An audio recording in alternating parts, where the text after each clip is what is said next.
தலைப்பு: பொன்னான பிரமாணம். பக்கம் 50. Harvest learnings volume 2. என் அயலகத்தார், நண்பர்கள் மற்றும் சபையிலுள்ள சகோதரர்கள் விஷயத்தில் என் நாவினையும் என் மூளையினையும் பயன்படுத்தும் காரணத்தினால் என் நாவு மற்றும் மூளையின் விஷயத்தில் நான் பொன்னான பிரமாணத்தினை பிரயோகிக்கின்றேனா? நான் மற்றவர்களை குறித்து கிருபையாக அல்லது அற்பமாக சிந்திக்கின்றேனா? அவர்கள் விஷயத்தில் அவர்கள் நேர்மையற்றவர்கள், கீழ்த்தனமானவர்கள் அல்லது தூய்மையற்றவர்கள் என்று நான் எப்போதும் கற்பனை பண்ணிக் கொள்ளுகின்றேனா? அவர்களும் என்னை குறித்து இப்படியாக கற்பனை பண்ணுவதை நான் விரும்புவேனா? இப்படியாக கற்பனை பண்ணும் தன்மையினை கொண்டிருக்கும் ஒருவன் அவன் வேத வாக்கியங்களின்படி தன் இருதயத்தில் அக்கிரமத்தை குடிகொள்ள செய்திருக்கின்றான் என்று தெரிந்திருக்க கடவன். இத்தகைய எண்ணங்களானவை சீரிய மனங்களுக்கு பாத்திரமற்றவைகள் என எதிர்க்கப்பட வேண்டும் மற்றும் இவ்வெண்ணங்களுக்கு பதிலாக மற்றவர்கள் விஷயத்தில் இரக்கமான, தயவான, பெருந்தன்மையான உணர்வுகளை வளர்த்திட வேண்டும். நாவின் காரியம் எப்படியாக இருக்கின்றது, ஒருவனையும் தூஷியாமலும் எனும் வேதவாக்கிய விதியினை எப்போதும் கைக்கொள்ளுகிறோமா? அல்லது மற்றவர்கள் குறித்து நாம் அறிந்திருப்பவைகளை அல்லது மற்றவர்களின் மதிப்பை குறைத்துவிடும் விதத்தில் நாம் கேள்விப்பட்டவைகளை மற்றவர்களிடத்தில் புறங்கூறி திரிவதில் இன்பம் காணும் அற்பமான தன்மையினை உடையவர்களாக நம்மையே காண்கின்றோமா? இப்படியாக அல்லது பொன்னான பிரமாணத்திற்கு எதிராக இப்படி நமக்கு மற்றவர்கள் செய்ய நாம் விரும்புவோமா? பேசும் காரியம் உண்மையாக இருப்பினும் அல்லது இல்லாவிட்டாலும் இரக்கமற்ற அல்லது தயவற்ற காரியங்கள் ஏதோ ஒன்றை நாம் பேசிடும் விஷயத்தில் அப்படி பேசுவதை நியாயப்படுத்த முற்படுபவர்களாக நம்மையே நாம் காண்கின்றோமா? இப்படி செய்து வருகிறோமே ஆனால் இது பொன்னான பிரமாணத்திற்கு முற்றிலும் எதிரானதென நாம் அடையாளம் கண்டு கொள்கின்றோமா?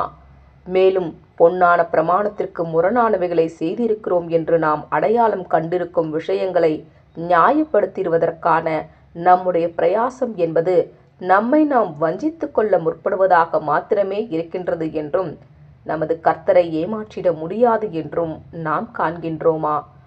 மோசம் போகாதிருங்கள். தேவன் தம்மை பரிகாசம் பண்ண ஒட்டார். நீதியானவைகளை செய்கிறவன் நீதிமானாய் இருக்கிறான். பொன்னான பிரமாணத்தினை கை கொள்ளுகிறவன் நீதிமானானவன். பாசாங்கு பண்ணி பொன்னான பிரமாணத்தினை மீறுகிறவன் புறம்பே அவன் தன்னை நீதிமானாக என்னதான் அறிக்கை பண்ணியிருந்தாலும் அவன் இருதயத்தில் அநீதி இருப்பதை வெளிப்படுத்துகிறவனாயிருப்பான். இது விஷயத்தில் இருதயத்தின் நிறைவினாலே வாய்ப்பேசும் எனும் வேத வாக்கியத்தினை நாம் மறந்துவிட வேண்டாம். ஆகையால் ஒருவேளை புறங்கூறுகிறவர்களாக அல்லது ஏதேனும் விதத்தில் புறங்கூறும் காரியத்தில் நியாயப்படுத்த முற்படுபவர்களாக நம்மை நாம் காண்போமே ஆனால் இது இன்னல்களுக்கான அறிகுறியாக இருந்து மனதின் சீர்கேட்டினை, அநீதியினை, அநியாயத்தினை சுட்டிக்காட்டுகின்றதாயிருக்கும். மேற்கூறப்பட்டுள்ள விஷயங்கள் எவற்றிற்காவது நமது எண்ணங்கள் அல்லது வார்த்தைகள் அல்லது கிரியைகள் விஷயத்தில் அநீதி நம்மிடத்தில் காணப்படுமானால் இது ஆண்டவருடைய அடிச்சுவடுகளை பின்பற்றும்படிக்கு வந்துள்ள நாம் மனவேதனை அடைவதற்கு ஏதுவானவை ஆகும். இது அபாயமணியாகும். இந்நிலைமையானது சரி செய்யப்படவில்லை எனில் இது இன்னும் மோசமான நிலைக்கு, இன்னும் அவபக்திக்கு நேராய் நம்மை வழிநடத்தி சுபாவத்தின்படியோ அல்லது கிருபையின்படியோ நாம் பெற்றிருக்கும் எதுவும் மாசுபட்டு மாறுபாடானதாகி சீரழிந்து போய் மதிப்பற்றதாகிவிடும் என்றும் அழைப்பையும் தெரிந்து கொள்ளுதலையும் உறுதிப்படுத்தவும் மற்றும் கிறிஸ்துவோடு கூட அவரது ராஜ்யத்தில் உடன் சுதந்திரராகும் நிலைக்கு வருகிறதற்கு தவறி போகிறவர்களில் ஒருவராக நிச்சயமாய் நாம் ஆகிவிடுவோம். முன்குறிக்கப்பட்டவர்களாகிய தேர்ந்தெடுக்கப்பட்டவர்கள் யாவரும் தேவனுடைய நேச குமாரனுடைய குணலட்சணத்தின் சாயலில் ஒத்திருக்க வேண்டும் அல்லவா? நமது ஆண்டவர் யாவரிடத்திலும் நீதியோடும் காணப்பட்டது மாத்திரமல்லாமல் அன்பானவராகவும் சுயத்தை பலி செலுத்தினவராகவும் காணப்பட்டார் அல்லவா? ஆகையால் பரலோகத்தில் இருக்கிற உங்கள் பிதா போன்று இருங்கள் எனும் பொன்னான பிரமாணத்தினுடைய வார்த்தைகளை நாம் மறந்து விட வேண்டாம். ஒருவேளை இந்த பிரம்மாண்டமான நியமத்திற்கு இசைவாய் முழுவதுமாய் நம்மால் வர முடியாவிட்டாலும் அதை நம் இருதயங்களிலாகிலும் அங்கீகரித்து முடிந்த மட்டும் சிந்தனையிலும் வார்த்தையிலும் கிரியையிலும் அதற்கு இசைவாக நெருக்கமாய் காணப்படுவோமாக. ஆர்வஸ் கிளீனிங்ஸ் வால்யூம் 2 பக்கம் 765.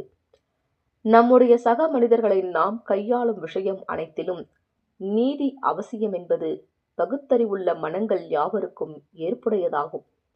இது தேவனுடைய நியாயப்பிரமாணம் முழுவதையும் உள்ளடக்குகின்றதாய் இருக்கின்றது. அந்த நியாயப்பிரமாணத்தின் சுருக்கமாய் காணப்பட்டு நமது கர்த்தரின் அங்கீகரிப்பை பெற்ற அந்த வார்த்தைகள், உன் தேவனாகிய கர்த்தரிடத்தில் உன் முழு இருதயத்தோடும் உன் முழு ஆத்துமாவோடும் உன் முழு பலத்தோடும் உன் முழு சிந்தையோடும் அன்பு கூர்ந்து உன்னிடத்தில் அன்பு கூறுவது போல பிறனிடத்திலும் அன்பு கூறுவாயாக என்பதே ஆகும். லூக்கா 10:27. இந்த 2 கோரிக்கைகளிலும் நியாயப்பிரமாணமும் தீர்க்க தரிசனங்களும் முழுமையாய் உள்ளடங்குகின்றது. முதலாவதாக நமது சிருஷ்டிகரை நாம் அடையாளம் கண்டு கொள்ள வேண்டும். நமக்கு ஜீவனையும் அதன் ஆசீர்வாதங்கள் யாவையும் கொடுத்தவரை நாம் மகிமைப்படுத்திட வேண்டும். நமக்கும் மற்றவர்களுக்கும் மகிழ்ச்சியினை உண்டு பண்ணும் அவரது நீதியான கோரிக்கைகளுக்கு நாம் கீழ்ப்படிதல் உள்ளவர்களாய் இருக்க வேண்டும். மற்றவர்கள் நம் உரிமைகளை அடையாளம் கண்டு கொள்ள வேண்டும் என நாம் விரும்புவது போன்று நாம் மற்றவர்களுடைய உரிமைகளையும் அடையாளம் கண்டு கொள்வது சரியே. பொன்னான பிரமாணம் என்பது வெறும் நீதியே ஆகும். நியாயம் செய்யுங்கள் எனும் நமது ஆதார வசனத்தில் இடம்பெறும் வார்த்தை முன்வைக்கும் காரியங்களுக்கு குறைவானதை செய்யும்படிக்கு நாம் கொஞ்சம் கூட அனுமதிக்கப்படுகிறதில்லை. வாருங்கள், சேர்ந்து காரியங்களை நிதானித்து பார்க்கலாம். நம்மில் எத்தனை பேர்கள் ஜீவியத்தின் காரியங்கள் அனைத்திலும் நமது தேவன் மற்றும் நமது அயலார்கள் விஷயத்தில் நீதி செய்திருக்கின்றோம்? குடும்பத்திலிருந்து துவங்கலாம். ஒவ்வொருவனும் தன் பெற்றோர்களிடத்தில், தன் குழந்தைகளிடத்தில், தன் சகோதரரிடத்தில், தன் சகோதரிகளிடத்தில், தன் கணவரிடத்தில், தன் மனைவியினிடத்தில் தன்னால் பேசப்பட்ட வார்த்தைகளையும் தன்னால் செய்யப்பட்ட கிரியைகளையும் ஆராய்ந்து பார்ப்பார்களாக. ஜீவியத்தில் நமது உறவுகள் அனைவரின் விஷயத்திலும் இப்படி நமக்கு மிக நெருக்கமானவர்களாகவும் மிக அருமையானவர்களாகவும் காணப்படுபவர்களை நாம் நீதியினுடைய கொள்கைகளுக்கு ஏற்ப, பொன்னான பிரமாணத்திற்கு ஏற்ப நடத்துகின்றோமா? அவர்கள் நமக்கு செய்ய வேண்டும் என்று நாம் விரும்புபவைகளை நாம் அவர்களுக்கு செய்கின்றோமா? ஒருவேளை இல்லையெனில், கர்த்தரோடு உறவு கொள்ள துவங்கின பிற்பாடு அவருக்கு கனத்தை கொடுக்கவும் அவருக்கு கீழ்ப்படியவும் நாடின பிற்பாடு குடும்பத்திலும் ஜீவியத்திலும் உள்ள ஒவ்வொரு வார்த்தைகளையும் ஒவ்வொரு கிரியைகளையும் நாம் கூர்ந்து கவனிப்போமாக. மற்றும் எந்த அளவுக்கு அவைகள் சரி செய்யப்படலாம் மற்றும் நீதியாய் காணப்படத்தக்கதாக கொண்டு வரப்படலாம் என்று பார்ப்போமாக.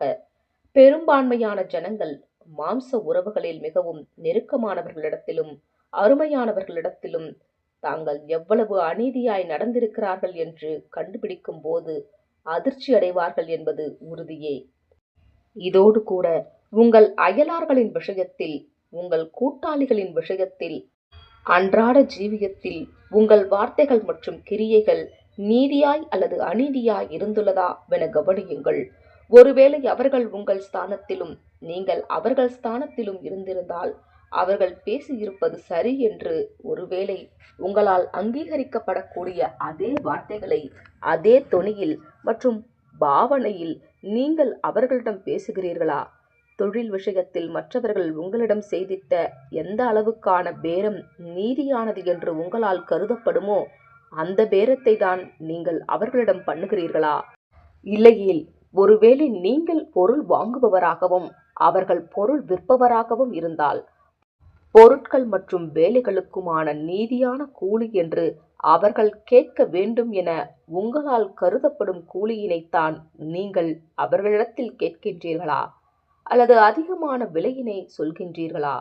ஒருவேளை உங்களுக்கு தோட்டம் ஒன்றிருந்தால் அதில் அயலானின் கோழி வந்து நாசம் செய்யாதபடிக்கு அவன் கவனமாயிருக்க வேண்டும் என்று நீங்கள் விரும்புவது போன்று நீங்களும் உங்கள் கோழிகள் உங்கள் அயலானின் தோட்டத்தில் நாசம் செய்யாதபடிக்கு கவனமாய் கவனித்துக் கொள்கிறீர்களா? உங்கள் அயலான் உங்கள் முகத்தின் முன் புகையினை ஊதக்கூடாது என்று நீங்கள் விரும்புவது போன்று நீங்களும் அயலானின் முகத்தில் புகை ஊதிடவே கூடாது என்றிருக்கிறீர்களா? உங்கள் இல்லத்தில் அயலான் பிரவேசிக்கையில் அவன் காலை துடைத்துக் கொண்டு வரவேண்டும் என்று நீங்கள் விரும்புவது போன்று, நீங்களும் அயலானின் இல்லத்தில் பிரவேசிக்கையில் காலை துடைத்துக் கொண்டு செல்கின்றீர்களா? சகல மனுஷர்களையும், ஸ்திரீகளையும், பிள்ளைகளையும் மற்றும் விலங்குகளையும் அன்பாய் கனிவாயும் நடத்துகிறீர்களா? அதாவது அவர்கள் உங்கள் ஸ்தானத்திலும் நீங்கள் அவர்கள் ஸ்தானத்திலும் இருந்தால் அவர்கள் எப்படி உங்களை நடத்துவது நீதியாய் நியாயமாய் இருக்குமென நீங்கள் கருதிடும் தகுதியான விஷயத்தில், தகுதியான விதங்களில் அவர்களை நீங்களும் நடத்துகிறீர்களா? உங்கள் அயலான் உங்களை குறித்து இரக்கமாய் பேச வேண்டும் என்று நீங்கள் விரும்புவது போன்று, நீங்களும் உங்கள் அயலானை குறித்து இரக்கமாய் பேசுகின்றீர்களா? அல்லது உங்கள் குறைகளை குறித்து உங்கள் அயலான் ஏளனமாய் பேசக்கூடாது என்று நீங்கள் விரும்புவது போன்று, நீங்களும் உங்கள் அயலானின் குறைவுகளை குறித்து ஏளனமாய் பேசாமல் இருக்கின்றீர்களா? ஒருவேளை நீங்கள் உங்களது அயலானின் ஸ்தானத்திலும் அயலான் உங்கள் ஸ்தானத்திலும் காணப்பட்டிருந்தால், உங்களை குறித்து அயலான் எக்காரியங்களை பேசுவது தகுதியானது என்று நீங்கள் கருதுவீர்களோ, அக்காரியங்களையே உங்கள் அயலானின் விஷயத்திலும் நீங்கள் பேசத்தக்கதாக உங்கள் நாவுகளின் மீது கவனமாய் இருக்கிறீர்களா? ஆமென்.